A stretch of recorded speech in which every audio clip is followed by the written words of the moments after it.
ಇದು 3 ಗಂಟೆಗೆ ಮನೆಯಿಂದ ಪವಿತ್ರ ಹೊರಡ್ತಾರಂತೆ. ಕೋರ್ಟ್ ಮುಂದೆ ಹಾಜರಾಗಲೇಬೇಕು. ಕಲಾಪ ಮುಗಿಯೋದ್ರೊಳಗಡೆಗೆ, ಕೋರ್ಟ್ನ ಕಲಾಪ ಮುಗಿಯೋದ್ರೊಳಗಡೆಗೆ ಹಾಜರಾಗಬೇಕು. ಸಂಜೆ 4 ಗಂಟೆಗೆ ದರ್ಶನ್ ಹಾಜರಾಗ್ತಾರೆ. 3 ಗಂಟೆಗೆ ಪವಿತ್ರ ಮನೆಯಿಂದ ಹೊರಡ್ತಾರೆ.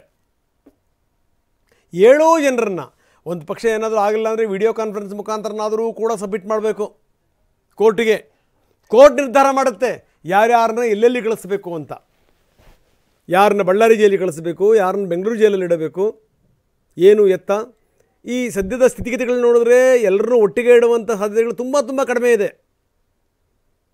ಈಗ ಮೊದಲಿನಂಗೆ ಏನು ಆಟಗಳೂ ಆಗಲ್ಲ, ನಡೆಯಲ್ಲ. ಈಗ ದಯಾನಂದ್ ಇದ್ದಾರೆ,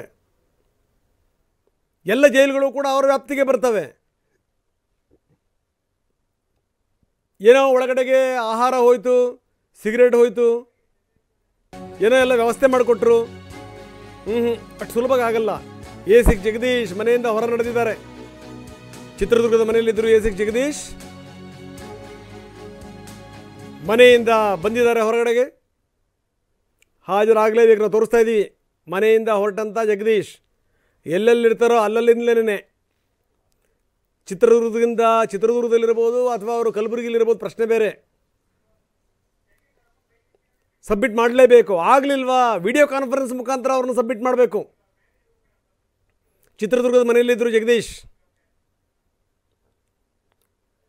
ಮನೆಯಿಂದ ಹೊರಗೆ ನಡೆದರು.